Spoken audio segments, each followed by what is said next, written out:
Hello, everyone, and welcome to the American Scouser podcast. Another Monday night. We are back live on our usual time. We are missing a rectangle over there. We'll talk about that in a little bit over here because it has to be talked about and shared with the world. I am your host, as always, Timuchin here. I know you guys are wondering, and here it is. It is hot as hell in Chicago. So I will be constantly. Yes, good muggy evening, says Brian. You don't know muggy, my friends. Come on over to Chicago. It is torturous. So I even have like all kinds of paper towels and stuff because it's going to be a sweaty show. Or not as sweating as much is Gally with us. What's happening, Gally? No, not as sweaty here in Western Massachusetts, but it is hot, and they are calling for like 90 and humid all week long. So the Northeast is suffering with you, just like you are in Chicago, I guess. Yes, this much heat should not be legal, I would like to say, but it is Midwest. You would think I would be used to this shit by now, but I'm not. But Bickler is not with us today. Where is Bickler, you say? Where in the world is Bickler? Bickler is actually at a bachelor party, right? In a like bachelor party festivities. But I'll let you tell the story because I know when we talked about it, because I was away last week moving Layla into college, which is an experience by itself. I recommend to all.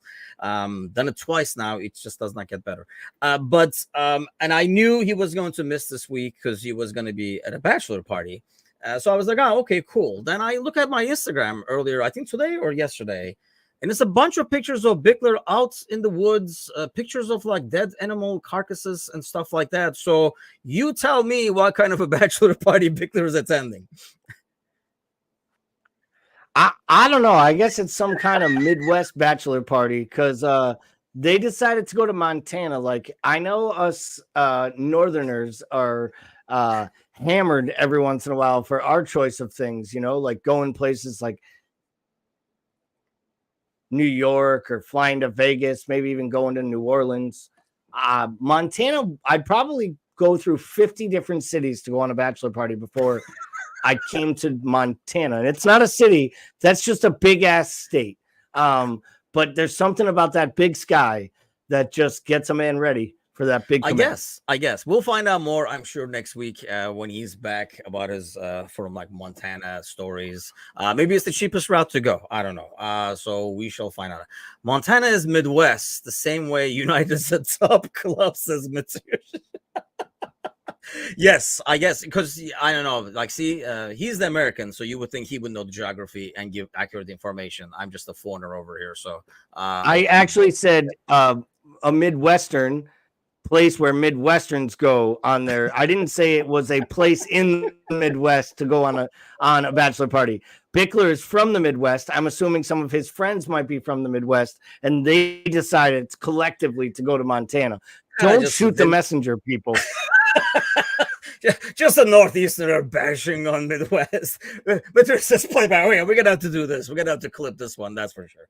Okay, let's get to the boys. No trivia, which, I know people must be having withdrawals because now it's going to be like almost 3 weeks with no trivia. So I do apologize. But let's talk about the game as we head into international break over here. Obviously, we were both at the pre and post match. But when we were talking in the pre-match, and even before during the week, Gally, when we're talking about the lineup, we kind of felt like, one of the biggest questions was Nunez.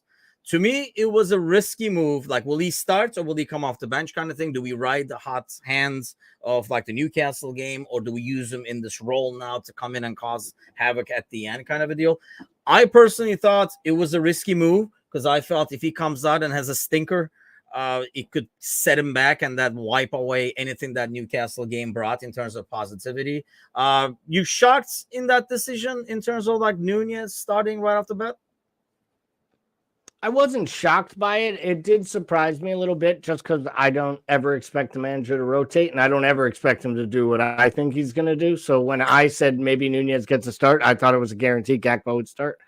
I thought that it made sense to give him a start based on how well he played, and we'll get to his performance. And I know he had a couple misses, but he also played a hand in all 3 goals that we scored and 4 other great opportunities we had.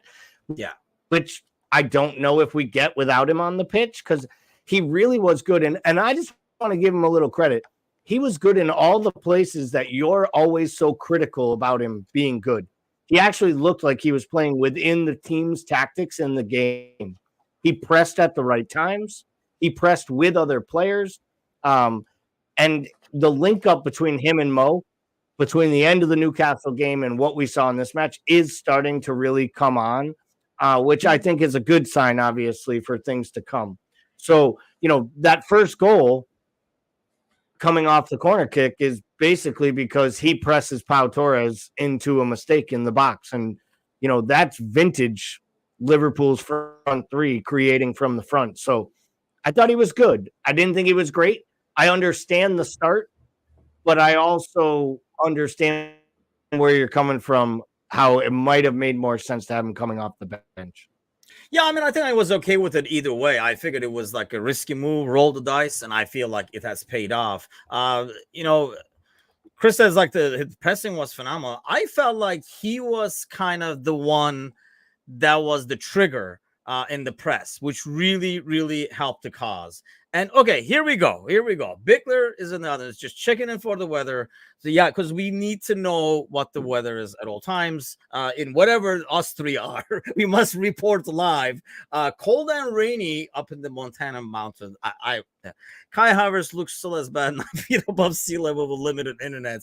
Yes, and you need to come back and tell us all about having a bachelor party at Montana mountains. We definitely want to know. Brian says made sense, especially since Villa's defense was garbage the week before. I think, like I say, he seemed to be the trigger for the press, which really helps, because I felt like he was always like, oh shit, we're pressing now kind of a thing. And he didn't understand the triggers before. It felt like he was the one starting it, and whenever he started to run like a maniac towards somebody, we were like, okay, it's on, and then we were going. But he was timing it well, and it was effective overall.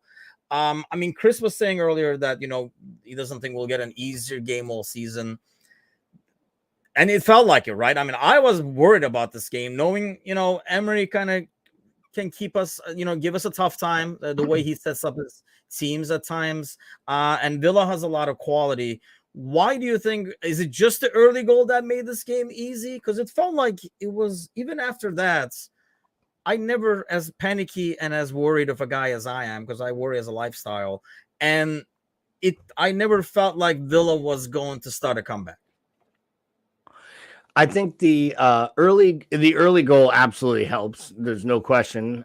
Isn't it nice to go up 1-0 in the first 5 minutes instead of going down 1-0 in the first 5 minutes? I don't know that I remember that feeling. I also think that the injury to Diego Carlos changed their tactics I think they were forced into that early substitution. And instead of bringing on a third center back and keeping the tactics the way they were going, they really reverted to a back four. They changed their formation. And I think they just they decided they were going to kind of even more sit back. And to Chris's point, I think it just played into our hands. And then we kind of got our tails up. And before you knew it, we were just running at them. And to your point, Darwin decided to run at people consistently. Yeah, I mean, shameless plug here for the Wednesday night's Premier League panel show. But I know Shay, who represents Villa on that show, was actually talking about, we were talking about Paul specifically, because the last game he came in off the bench and he kind of looked off the pace. And it was very clear that, kind of like similar to what teams do sometimes with Gomez and stuff, he was the trigger for the press. Whenever Pau had the ball, we went at him, and we went at him hard. And, we were able to win. I saw a stat like, like the most balls we won, like in the final third or something along those lines. You think Villa, in some ways, after that Newcastle game, this was a great game to have, because I don't think we start with the same intensity if it's not Villa, and let's say it's like Luton Town. It felt like we started more on like the upper hand, and the not having Van Dijk, it's almost like everybody paid more attention defensively and to their task. Yeah, I thought that to a man, I thought Joe Gomez was great. And, I wrote a little piece up. I thought he was one of would have been like my unsung man of the match. I think that Szoboszlai was clearly the man of the match. I think he's been kind of the player of the season so far. Good timing on that comment coming up on screen. But I think that I thought Gomez was really good, and I thought his command of the defense, his organizational awareness, and the way that he covered for Robertson a couple times, helped out with Matip, played some really good diagonal balls. I thought Gomez was really good, and I think to a man, everyone knew with Van Dijk out, you needed to be up for this. And it was a little surprising because, to be honest, they really went for an offensive lineup overall, which kind of surprised me. I thought they'd be a little bit more defensive minded, maybe with Endo in there with no Van Dijk. Were you surprised that Endo didn't start in this match? Yeah, I was going to answer that actually, because I know James says, we didn't allow him to get back into it. Mecca and Trent excelled in protecting defense and setting up those vertical runs. That's one thing that now we're going to sit back and see, right? I mean, did we just see, like, this is the new experiment now, and with Gravenberch coming in, is Mac going to be more settled in the sixth spot, and Gravenberch and Jones, playing that other role? Obviously, Soboslai's spot is set, because it feels like McAllister's looking better and better in that spot. Like, as he plays it, looks like the first time he played it, he was kind of all over the place, losing his positioning and stuff like that. Or is this just to buy some more time for Endo? Or is McAllister's going to be the one? Because I was shocked that Endo was not starting. I thought it would have been a good game to start at home with 11 people, what have you, like a kind of a change of pace for him. But I do like the aggressive attitude, and you could see what it brought to the game overall. I made that comment. I think it was during the post-match or pre-match show that I was questioning when I saw Jones in there, and then I started watching it play out through the first half. It made me think to myself, this probably is a little bit of what we should get used to seeing. That basically a midfield trio of Soboslai and McAllister, with McAllister being the deepest player set up to start, playing alongside Trent, and then a rotation between Jones, Gravenberch, and occasionally even Elliott starting in that third midfield spot.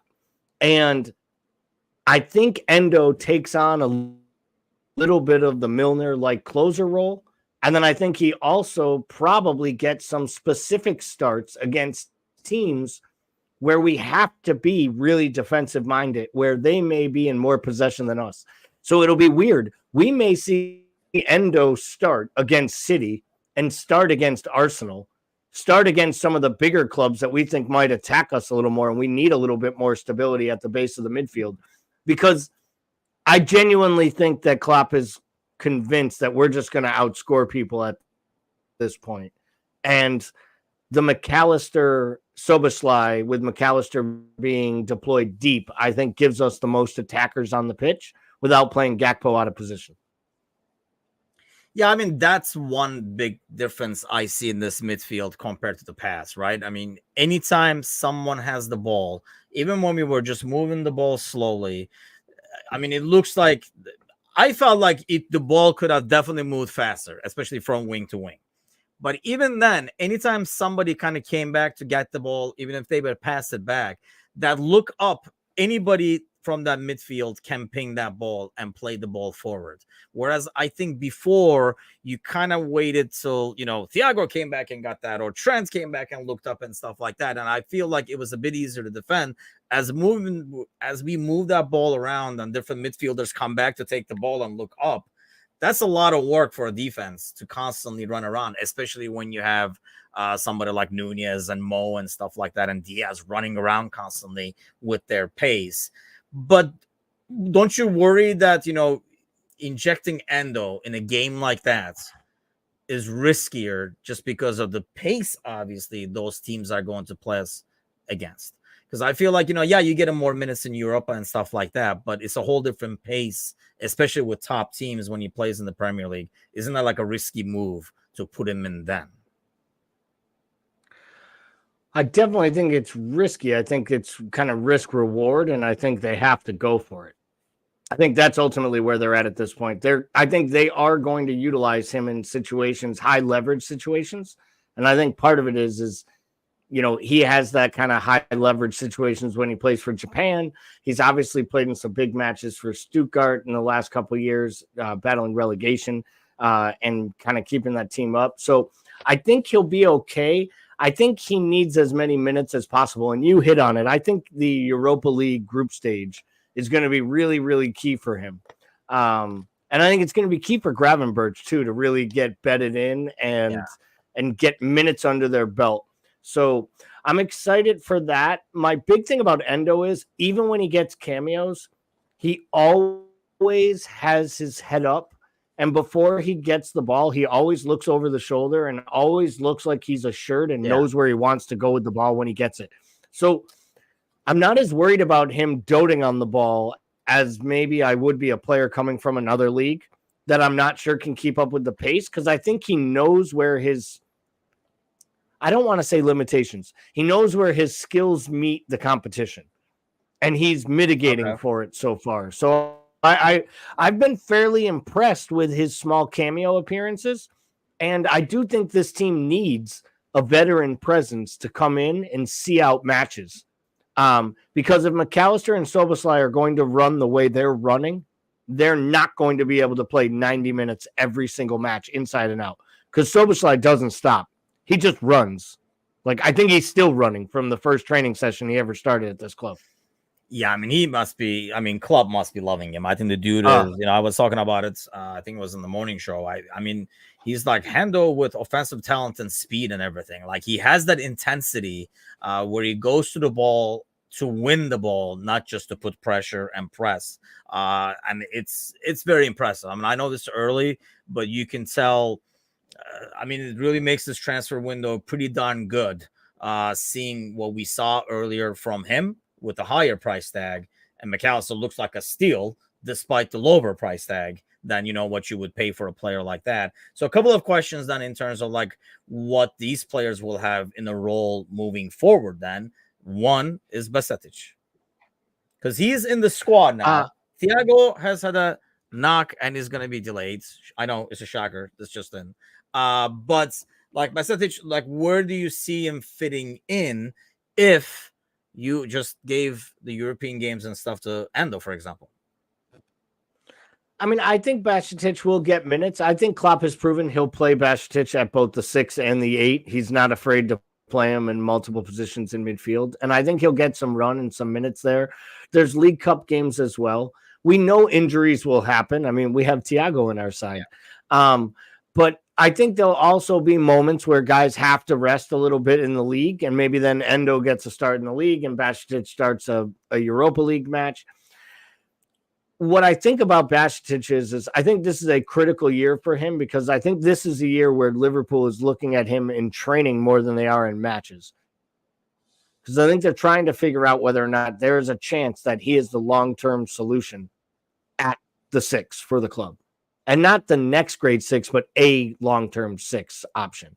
Because if he is, then you could buy another version of Endo for a year or two and then go to Basetic when he's ready. And I think when you have a player at that age that you really like, who has a lot of good upside, you want him to play. But we've talked about it before. An abductor injury is not something easy to come back from. And it's not something that you can go give yourself 30, 40 appearances. I'd be happy if the kid doesn't show up in a match till Thanksgiving, to be honest. Let him keep training. Let him keep showing up on match days on the bench. I play with the youth teams. Like, to me, the best thing we can do is kind of keep some of our depth right there on the fringes. So when we need them, they're actually ready and available.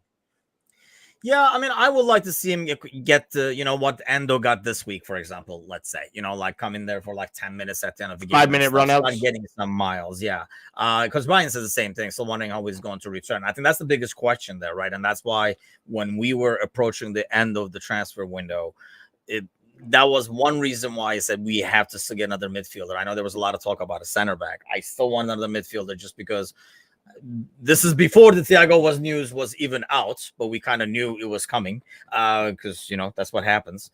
And we don't know how Basetic is going to be able to come back, or what version we're going to get back, how many minutes we're going to get out of him. So, obviously with the transfer window, Ryan Gravenberch, the second question I have is Curtis Jones, who I think quietly had a very solid game. I think I would rather not notice Curtis Jones to know that he had a solid game, as opposed to him doing something over the top positive to make himself shown or over the top negative to make himself shown. I think he knows his role and he puts in the work rate needed to be able to protect McAllister and that back line. Yeah, I think he's growing into his role in this side. And I think, Kazi talked a lot about it. And as we all know, anyone who's listened to these shows on this network know that Kazi is the card-carrying member of the Curtis Jones fan club, if not the president. And he loves the player, and I think he's really good. And his biggest point is, he doesn't lose the ball. And, I do think ball security is kind of job security in a lot of ways if you're doing your job on the pitch. Yeah. And I think Curtis Jones is getting better and better with that. And I think he deserves credit for that. And I think what he did on Sunday was play within the systems and create a role for himself without having to create a story about himself. And in the past, I've always felt like he was trying to create a story by recreating the Everton goal to step overs on a touchline that turns the ball over and leads to a goal the other way. And I think he's removing those moments from his game while also getting more confident on when to make right runs and where to find himself. So I was I was impressed with what Curtis Jones did. And I think if Curtis Jones is your fourth or fifth best midfielder, you're building a really good midfield. And to me, that's why I judge this window as a success, because we all said we need to rebuild the midfield. And I think we bought 4 midfielders that are currently in our top 5, which we couldn't have said last year, that we thought we would buy 4 midfielders that would be the best 5 that we had. We never would have believed that if you told me that at the beginning of the window. So I think the midfield overhaul is a really exciting one. And I'm excited to see what Gravenberch does. He's had a roller coaster a few years, but 2 years ago, people compared him to Bellingham and Tchouaméni as the 3 can't miss prospects. One went to Bayern and didn't do as well. Yeah. The other 2 are at Madrid playing pretty good. So we'll see what happens, right? Yeah, I think the ceiling is there. And then, the beauty of like the current setup and having Curtis Jones in there is you can buy time for Gravenberch as well. I mean, Chris says he's taking less risk, which is good to see, and not trying to take on so many players. I think that's the biggest thing. And it is hard for a player that is, on the fringe of making the lineup and trying to earn a spot. So when you do get minutes, the tendency, and we talked a lot about this with Nunez, for example, where if he came off the bench, almost like over trying to make an impact in the game, to put a stamp on the game.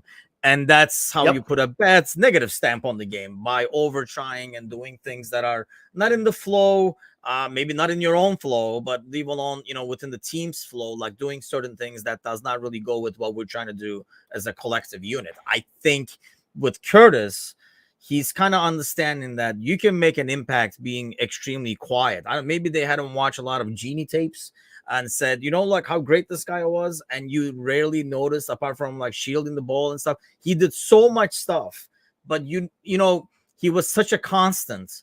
You never said after the game, you rarely said, oh, Genie today, because he always did the same things that he always did. And the bar was set high, but he was always a 7 or 8 out of 10. And, most people didn't notice what he was doing, but he always did the things that mattered and that helped everybody else. I think Jones is finally understanding that. Do you think this is when we go against Wolves, when we come back from this beautiful international break, do we go with the same lineup? Like, do you anticipate a change, or do you think this midfield will stay the same? You kind of ride out what you have. Obviously, Trent, they're saying 2 weeks. That's kind of scary because that could force, unless Konate comes back, Gomez is going to have to be on the right. But do you think everybody has their role semi-secure now while Endo and Ryan kind of get worked into the system? I do. I think this is it. I think the front 3, 4, 5 will rotate a little bit, where Mo plays every match and the others have to question who's playing. Most likely Diaz on the left and then someone different through the middle. I think Gakpo will start the match at Wolves purely because it's a shorter trip back from the Netherlands, and I think he'll get less minutes in international duty. I think Nunez is going to have a lot of travel to South America and back with Uruguay, and I think he'll get a lot of minutes. So, but I think this midfield is pretty much our starting midfield as long as the tactics and the matchup make sense. And then eventually Endo gets kind of filtered in there as well. Yeah, I agree. Obviously the international Krakow Don Saturday game. I thought we didn't have any this year. Damn it! So I saw the schedule. I was like, God dang it! That is definitely not a good ordeal overall. And yeah, it will be different for him. When do you see, for example, Gravenberch entering the field wearing the red or white, whatever? I bet he gets some minutes against Wolves for the plain fact that he decided, and he's getting a ton of grief for this. Yes, he is. You know, for turning down the invitation. Now, he wasn't even called up to play with the national team. He was called to play with the U21s. So it's not like it was a full international. I almost feel that's worse because they almost felt like he needed to prove he should be a full international, and then he turned it down, which is not a good look. I'm happy, you know, as a Liverpool supporter, he gets 2 weeks on the training pitch. He gets 2 weeks to get acclimated.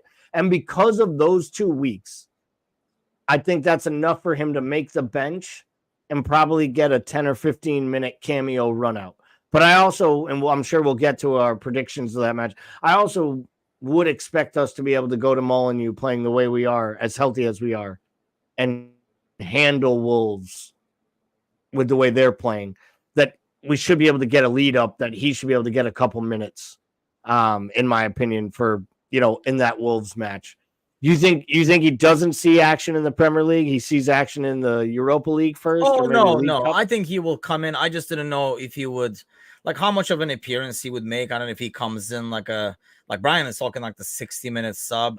Obviously depends on how the game goes, but under normal circumstances, I almost see him as like a last 10 minutes or something like that, coming in, get your feet wet, or, you know, save him for like the home game where he, you know, kind of like we trot him out to Anfield and stuff like that. But I think, yeah, the Wolves Arsenal list, the only thing that scares me is that early morning after the international break. That's a deadly combo for this Liverpool club. The morning games we know, and the fact that when we come from international breaks, we usually suck. So that's why it's like a deadly combo. I think that's the only thing that scares me about that game. And obviously, we don't know if Konate is going to be ready, because if more than likely you're going to need Gomez at the right hand side. What did you make of that pairing with Gomez and Matip? I mean, I thought they played well. I thought they deserved a lot of credit, especially for not playing, you know, much together, especially over the last 6 months to a year, with Konate and Virgil being first choice. I mean, we went out there with our third and fourth choice center backs, and we really helped keep a pretty attack-minded side completely at bay the entire match. Never really saw Diaby. Did Olu Watkins even play? I mean, we talked about him in the pre-match being one of the informed stickers. But you thought, you know, like running to the corner. You know, I mean, they would be running through that defense, making runs and confusing that duo. But I mean, I think partially that goes to how much pressure we were able to put on the ball. And we did not have those passes wide open. You know, they were not able to break that press. And I don't know, that's because they're kind of playing on their backup center backs as well.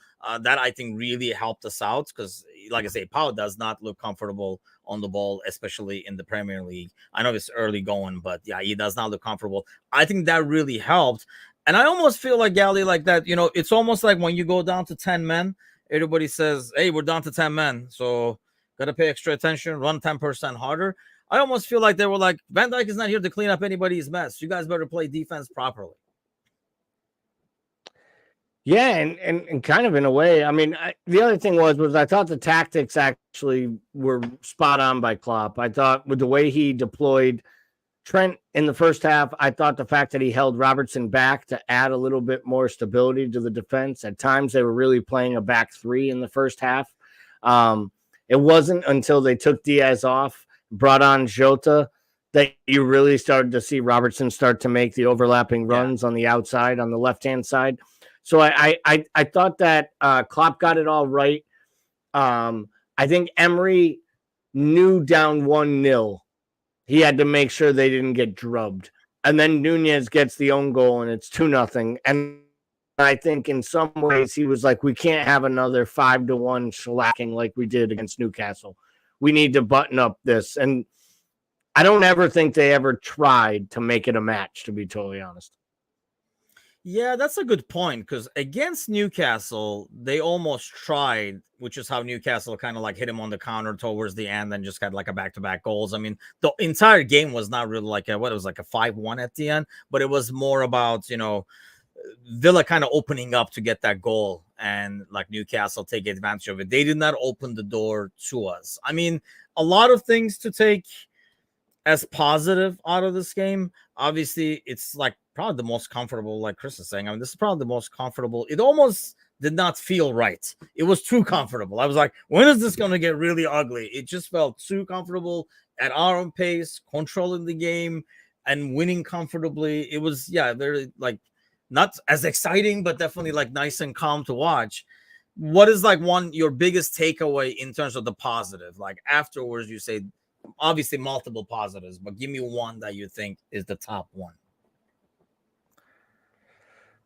I think the number one positive is we were able to keep a clean sheet without our top two center backs. And it doesn't matter if they weren't at the races or not. We haven't been able to do that with Konate and Virgil playing. I think the other part was I thought that Trent did a really nice job for the time he was able to be on the pitch as the captain. He was very engaged in the match. I thought he defended pretty well, especially for someone who gets so maligned for it. And I also thought that he picked the right spots to attack and get himself as part of the attack. And then, I mean, Szoboszlai, just what Szoboszlai brings, let's be real, we haven't seen a midfielder play like this for Liverpool since the last number 8 was playing some prime years, playing like this in the midfield. He can do everything. The fact that he takes that strike on his opposite foot, kicks it into the ground and slams it into the net the way he does off the corner is just an absolute piece of class. And I genuinely believe like that's his first Liverpool goal. It's a worldie and a screamer. And I think within a year that won't probably be in his top 10. Like I think we are in for something special if this guy rides it out with us. And I know it's early doors, but man, to me, the big takeaway is we might have ended up with one of the 2 or 3 steals of the transfer window in any league across Europe. Yeah, I think like midfield is right. I mean, special like thing to Nunez because I'm probably the biggest critic and get a lot of slack for it. But I thought the way he ran at Villa, especially with maybe because they had the backup center backs and stuff like that, but he puts a scare in people. The way he chases, I mean, him barreling down full speeds with the size and everything like that made Villa very, very uncomfortable. And you could tell. Even balls that were like aimlessly, like kind of like lobbed over because we couldn't get out of the press or something like that. Him chasing it basically moved the entire line to that side of the field, and we were suddenly pressing, as opposed to, us having to sit back on our field and wait for them to come after controlling like an easy ball. I think that's a huge difference. But overall, it has to be the midfield. I did not think, look, it's when you add so many new pieces in one part of the field, you are going, and we still will you're going to have issues. You're going to have misunderstandings, people out of position and stuff like that. How well they have gelled and how well they're doing this early into what's a brand new system for them. I know Szoboszlai comes from a similar system, but within that there's so many tweaks. I think that's probably like the most impressive thing, and it kind of, going back to what you were talking about earlier, says a lot about this window. So let's talk about that, because the window, well, it's half closed. There's like a humid breeze coming from Saudi Arabia still that will be shut down in 3 days. But apart from that, the window is closed on our end of things. What do you grade this window out of a 10? What do you give, and what would make it a 10 for you, I guess? Yeah, I'm going to give it an 8, and I think that might not even be fair enough. I think it probably should be maybe closer to an 8.5 based on the results we've seen on the early offering. of who they signed and how they're fitting in. I'll say 8 because they didn't address the center back issue, and I do think it will come back up. I think Kwanzaa's played very, very well, and he looks like a very good young talent. Probably get some minutes in the Europa League and also in League Cup matches. Still would like to have a fit center back when you hear, you see Virgil getting older and older every year, and you still, as good as Gomez is covering for Trent, I don't know he offers like for like. If Ramsey had kicked on this preseason, and I thought Ramsey was there to offer you that attack-minded right back, because the one thing I will say is to me, one of the big surprises is I don't think we're going back to the 4-3-3 anytime soon. It feels like this is the new formation when Trent comes out of a match and Gomez is still tucking in an inverted position as a right back. Makes you think this is a formation that's here to stay. That kind of surprised me. So I think we needed a center back. Had we gotten a young left-footed center back, even one for the future, I think I would have rated this a 10 out of a 10, but I think an 8 out of 10 for what they did, especially when you add in the amount of disappointment Liverpool supporters had when they found out Bellingham was going to Madrid. The fact we rebuilt this midfield and no one is talking about Bellingham while he's scoring game winner after game winner after game winner, I think speaks to how excited supporters are about this midfield. And I think management deserves a great job because they were very calm and very direct at what they wanted to do. They did quick business and they did long business. But I think genuinely at the end of the day, they got the business done they wanted. And I think they actually spent a really good price for the talent that they brought in. So I'd say this is a 8 out of 10, B plus, A minus window, I guess, if I was giving it an American grade. Oh, the number is Turkish? What are you saying? Well, I was saying the American school grading system. Oh, okay. Okay. Yeah. Well, no, it's not Turkish. Then it would be a number I don't know how to pronounce. The numbers are the same, damn it. It's the same freaking alphabet. Anyway, geez. For Christmas, I'm giving you guys a guide to Turkey. I swear I'm just going to pass around the entire contributor list. Just mail it out to everybody. I'll just do a PDF file and go cheap. So I agree. I think I give it an 8, but mine is probably more 7.5 to 8. And I think it goes back to the timeliness of the moves more than anything else. I still think we waited too long. And I'm really worried. We'll talk about the 10 out of 12. But I feel like it could have been 12 out of 12. And I think I would have been a lot more positive because these international breaks are, it's not like, oh, you get to gel. I know like Gravenberg is staying and stuff like that, but everybody's all over the place. It's not like, oh, we're still getting to practice or anything like that. Everybody's gone. It's just like, who's left is basically what's happening. So hanging out with the like to have everybody in, kind of like what we did with Szoboszlai and McAllister and stuff like that. Like bring him in early, and you can already tell the difference. It would be nice to have Endo and like Gravenberg, for example, already in the same level of comforts as like Szoboszlai is. But I think that's a great point you made, is that if it wasn't for a guy like Szoboszlai, and I think it is mainly Szoboszlai, right, that we do not talk as much, or people do not complain about a player like Bellingham, because I don't think McAllister, as great of a player he is, and as when you look at him, you're like, oh wow, Szoboszlai has that thing that brings more excitement just because of his style, pace, and like what he brings. I mean, he has to be the bigger factor, right? Yeah, I mean, he was the alternate to Bellingham. Let's be honest. Like we wouldn't have, if we had gotten Bellingham, we wouldn't have gone in for Szoboszlai. We might have still signed McAllister.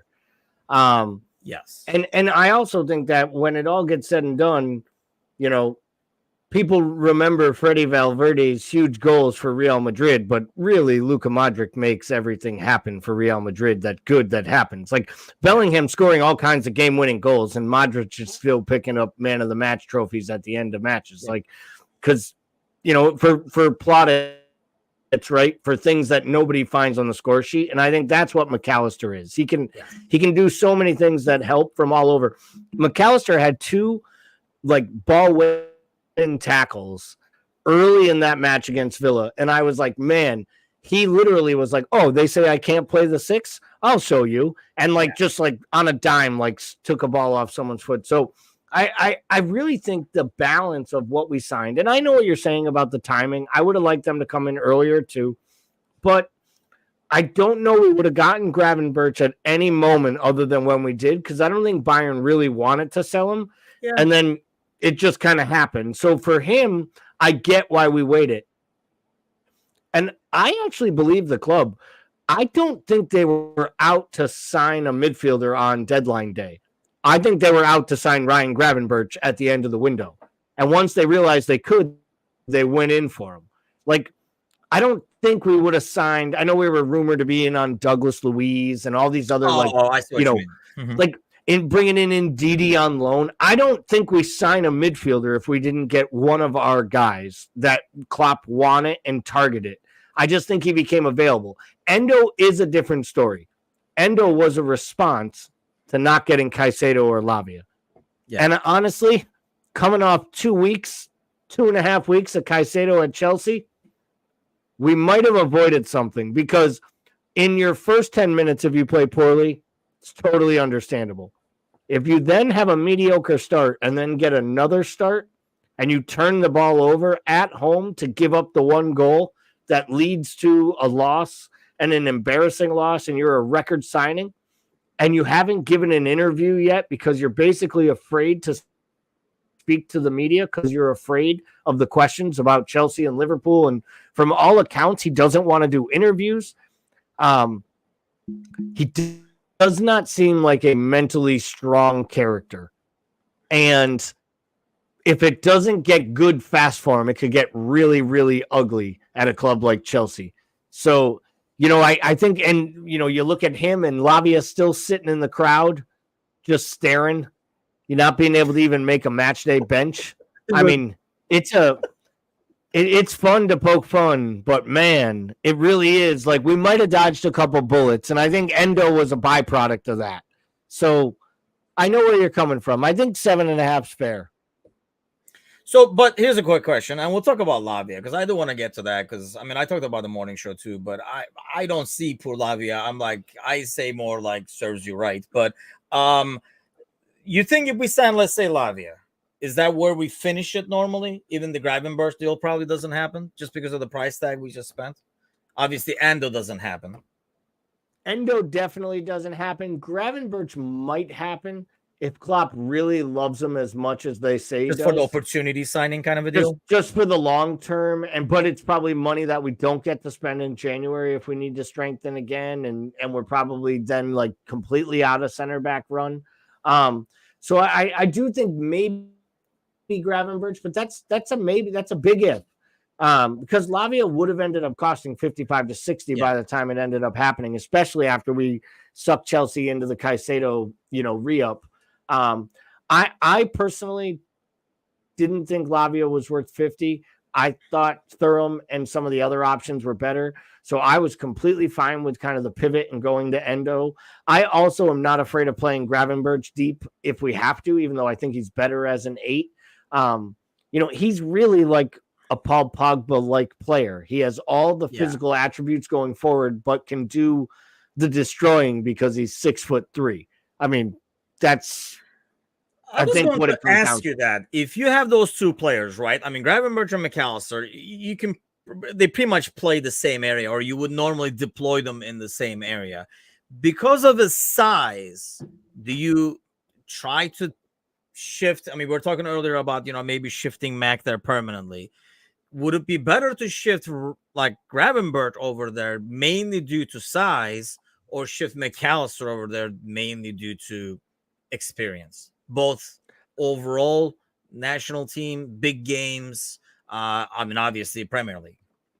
I think long run, it makes sense moving Gravenberch there, because if you're committed to playing Trent in that pivoting inverted role, I think where Gravenberch could play the 6 is he can play in a double pivot. I don't know that he can be a standalone 6 by himself. And I think McAllister has proven he can basically play everywhere on the pitch. And if you handed him keeper gloves, he'd show you that he'll work just as hard as anyone else.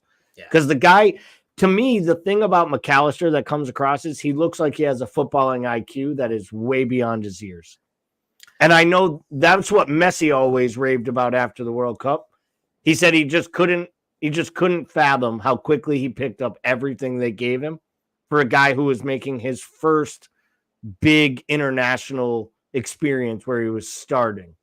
And he said everything just came so naturally to him. I knew right away he was a top talent and he would be going on to play at bigger clubs. And I feel like it might be why I think he looks even better in a Liverpool jersey than he did in a Brighton jersey, where I thought he looked really good. But I don't know if it was just me. Maybe it was because Alex from our Discord channel loved him so much. I just wanted to find fault in it. But really, like, I would watch him and be like, yeah, Matoma does this, and Solly Marsh does that, and they have this guy, and like I'd talk about all the other players. What about Pascal Gross? Like, yeah, McAllister's good. He takes some free kicks and the penalties. It wasn't until the World Cup that I really started to see him play around Messi, play around Di Maria, Julian Alvarez, other kind of really, really talented players. And it made me realize, wow, this guy could be something. And then I watched him in preseason with us. And then these first few matches and just the way he links up with some of the attacking players, just some of the quick vision moves he makes. Like, he's the one guy where if he's passing it sideways, it doesn't feel like it's a sideways pass. It feels like it's a pass to move the ball forward. It's just you're the one that's going to move it forward. Like, he sets up the center back to get the ball forward with his delivery to them. Like, he genuinely feels like he has a little bit of that, like, Busquets midfield maestro that he used to do for Barcelona, where he just keeps the ball moving and he wins tackles and he does it all in a very nonchalant manner. I bet he'll end up being the new Genie. I think McAllister will take the mantle of the guy who does everything and gets little credit in this side. Because Soboslai and Nunez will get all the plaudits. Yeah, because I have not watched enough of Gravenberch to, make a call on, like, can be a better six or anything like that. I'm just going off of, because that's the only weakness I see at times with McAllister is being shouldered off. Like he had a tougher time when we were, obviously we keep going back to Endo had a tough time too with Joe Linton, for example. But but with bigger some of these center midfielders, I can see him having a tougher time. Whereas Ryan Gravenberch has that size, but I don't know if he'll be as compatible. And it goes back to who can learn it faster. Obviously, if you have the IQ and have the experience, it's a lot easier to be able to kind of do that, learn where to go and adjust your game. I think that's what McAllister, even within 4 weeks, you can see the difference from week 1 to now when you watch this game. And obviously it was kind of like a different situation, but the way he kind of controls the pacing, the way he situates himself, like you mentioned earlier, a couple of those balls he broke up, he knows where to step up into the challenge. He knows where to protect the back and stuff like that. And those are things that you kind of keep learning as you go as like a defensive midfielder. Jamie says, notice Trent moving into the center back position more to play those killer passes. With Matip going out right back to cover, the only thing I did not like about that, and I agree, I saw it a lot, it really took away Matip. And I think that's fine when, for example, Konate is playing there. But I think we took away something very positive you get out of Matip because he could not make those forward runs. And a couple of times he did it. I think he was told not to because he caught himself and just like, it was like, Mo, where are you at here? And then he just like ran back. So I think it takes that away from Matip a little bit. That's the only thing I did not like where Matip went that wide out as opposed to, Trent kind of like going more in front of him. But I mean, obviously you can argue that. And Trent had a good game in terms of passing the ball. I blame Villa for that personally. I don't know why they played such a high line and did not put any pressure on the ball. I mean, Trent could just look up easily and ping those passes. When you play a high line and when you have Diaz, Nunez, Mo, speed to last days, I don't know why you would do that. I thought that was like a huge thing by Emery in terms of not being able to see it or not being able to stop it because it happened over and over and over again. And that's how the second goal came. And a lot more. I mean, there were a lot more. There was another one that Mo kind of like, did one of his too many touches things and stuff like that. He was going in again wide open from his pass. But basically you're alluding to the training from club to make the player like yes, I mean, like I say, I don't know enough of him to say he will be a better 6 or 8, because you guys know what I feel about how I feel about these YouTube videos. As we're kind of like grading the 10 out of 12 points, if I told you before things got going, hey, as we head into the international break, we're going to have 10 out of 12, and we're going to be, I don't know, everybody's the same, but we're like the third, I believe, right now, right? Are you taking that? Are you happy with it? I mean, you're taking it either way, I guess, but are you happy with it? Yeah, I'm ecstatic with it, to be honest, especially telling me that we're going to Stamford Bridge and Newcastle, both on the road, and playing Villa at home. I think 10 out of 12 there, coming off of how we played last season, the inconsistencies we've had, and the fact that we've now had, Van Dijk miss a match and Konate miss 2 or 3. I think you have to take this and be very, very happy, especially to the fact that we bought players, and to your point, we bought some of them late. And the fact that we've done that by getting almost all of our players off, the mark as far as scoring goes, between Szoboszlai, everyone but Gakpo in the attack. I think it's been a really, really great start. And it would have been great, made it, of course, against Chelsea. And we won that first match. But we also could have lost that first match against Chelsea. Yeah. And who the hell knows how bad being down 1-0 5 minutes in against Bournemouth would have felt like if we had 0 points in the bank coming off that Chelsea game. And then you go to Newcastle, and who knows what happens. So I think 10 out of 12, the miraculous win there, the good vibes. I think it's a win-win. You go into this dreaded international break, and you hope every player comes back healthy, and you steal 3 points against Wolves in the lunch day kickoff that we have, which nobody likes. Yeah, nobody likes international breaks, as well as we head into that. And I mean, but in some ways, we're entering it in the ideal scenario, right? I mean, you kind of got away, like you won that Newcastle game, which, in most seasons it's a turning point, and I think it's a huge boost for a team that's trying to gel and find their way for one. And then you follow it up with, and I kept saying this, I was happy to play against a team like Villa as opposed to like a Luton Town or something like that, where maybe we took it a bit too easy. Maybe it was good not having Van Dijk there, where everybody was a bit more focused. And I think we did really well, comfortable win. It's only like another building block. It will be important how we come, and we all know our issues coming back from like international breaks. But yeah, I agree. I think like 10 out of 12. Yeah, I just hope we don't, man. I freaking I hope I didn't call it. And, like those 2 points in the beginning that I feel like we would win now, especially seeing Chelsea do not come back to haunt us late in the season. So that's mild, humid breeze coming from Saudi Arabia. You think that's going to be an issue, or we close the window and wait till next year before we open it up again? Not even open it over there in January. I mean, it's a frustrating breeze no matter what. It won't go away. The numbers keep coming out. They get higher every day, depending on what you read. Now they're talking possibly 250 offer, like 200 guaranteed up front. That's big money. And I don't want to believe it at all. But, it is scary when you start reading papers and there's, still photos of him crying as he left the pitch at Anfield, clapping off supporters. I hope he cries every match at the end when he walks off. Or he just had, sweat in his eyes, because if it was his last day there, it would be extremely sad. I don't believe it's going to happen. I think the club is saying all the right things. I think they mean it when they say he's not for sale.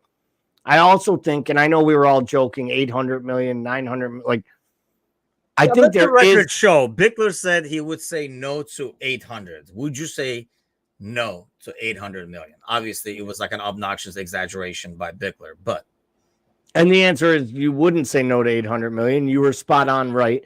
And to be honest, I'm going to tell you right now, I'm not sure they would say no to 250 million guaranteed money up front, because I think that type of money goes into operating budgets and goes into spending for years to come. And you can't replace him. You'd be in real trouble. But if you really thought you could buy someone in January, you only got to get through 3.5 months. And you do have, what everyone says is the best attack in all of Europe, and maybe you could cobble it together and figure out a way to do it. I'm not saying they should do it, guys. I'm saying that Brian Shelton says no issues, but this will be Mo's last season. Yeah.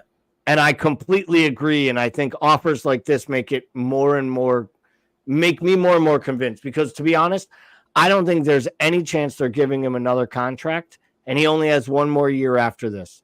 So to me, this is more about, and I've been saying this for weeks, I think this move by Al Ittihad is to make sure that Liverpool knows how serious they are, so they know you're not going to open this up to a bidding war next summer.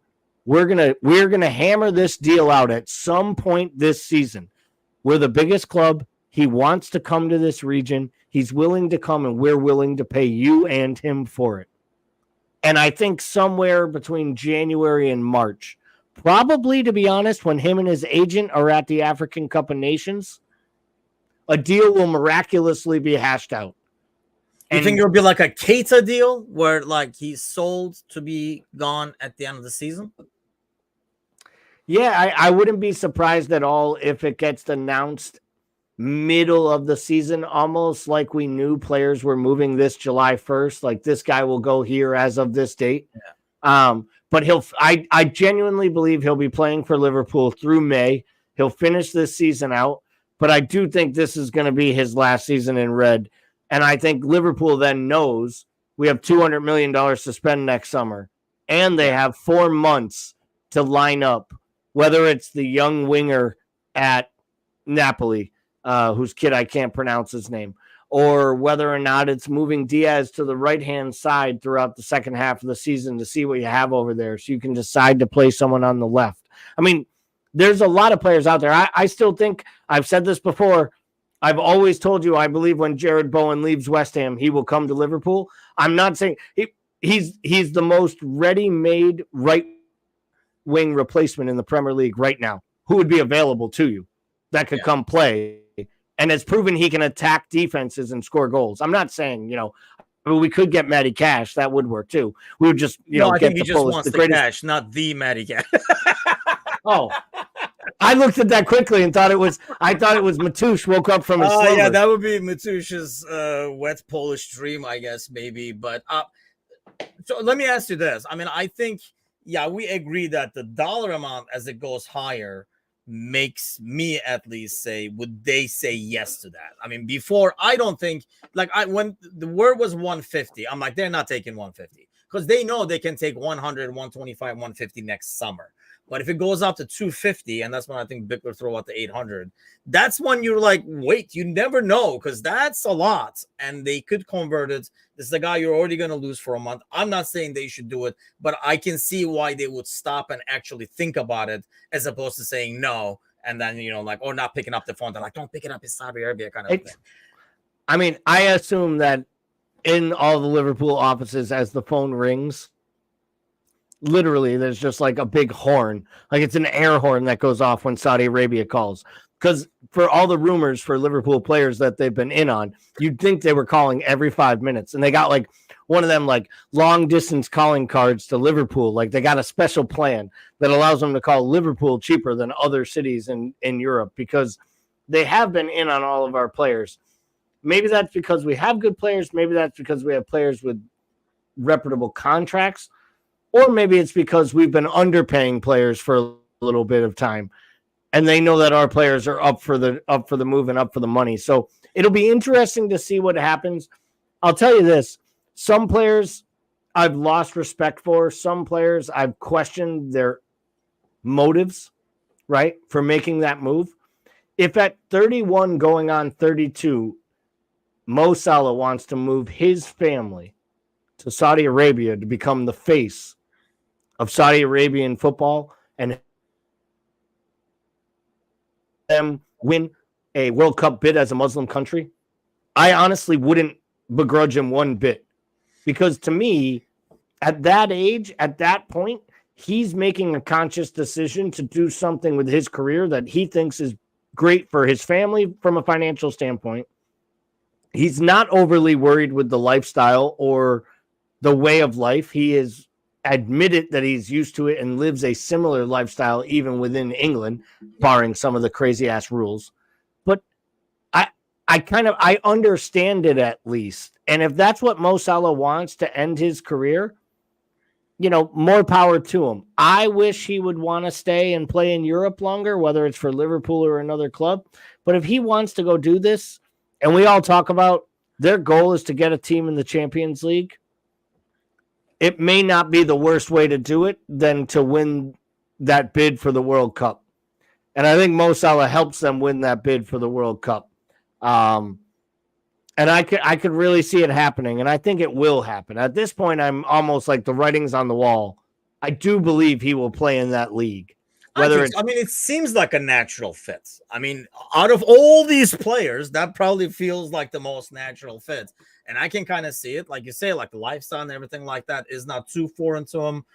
He's already in like an idol over there. I think people kind of do not understand what he means to not only Egypt, but to like Muslim fans overall, because he's done a lot for being a Muslim. I think, like people do not understand that because, I'm not a very religious person, but, if you're like, if you're a Muslim and like the things you face, the stigmas you face and stuff like that, having a guy like Mo is like, well, he's Muslim, so I guess you can be normal kind of a thing. And like kind of like get rid of that negative stigma around your religion, I think is huge. And I think, Brian says he'll be their ambassador. I think he is. And that's why it's so fitting, I think, for him to like a natural fit. The thing is, it can happen anytime. And I would think Mo knows that. Like, it's there for him next year. It's for him the year after that. It's there for him whenever Mo says, yep, let's do this. And that's why. Let's be honest.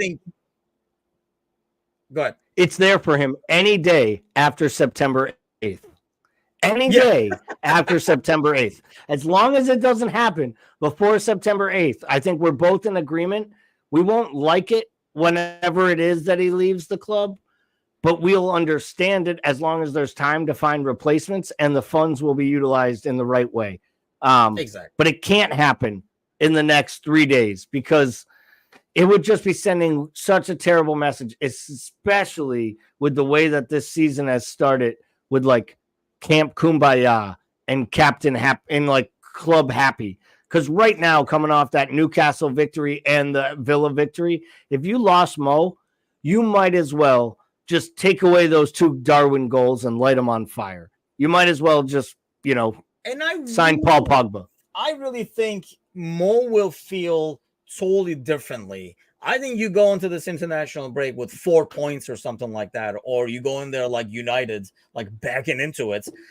I think it's a different mindset of how Mo looks at it overall, to be honest with you. I think that's why this good start to the season is key, because he's seeing, if he thought, man, this could take a while over here before this works, him seeing these first 4 weeks and say like, hey, we could have something really good over here really fast, I think will only help our cause. So close the damn window, let him stick around here. I really think he does stick around, because I don't think the offer gets that crazy, because they probably know too, within a year, they'll probably get him for like 150 or something like that.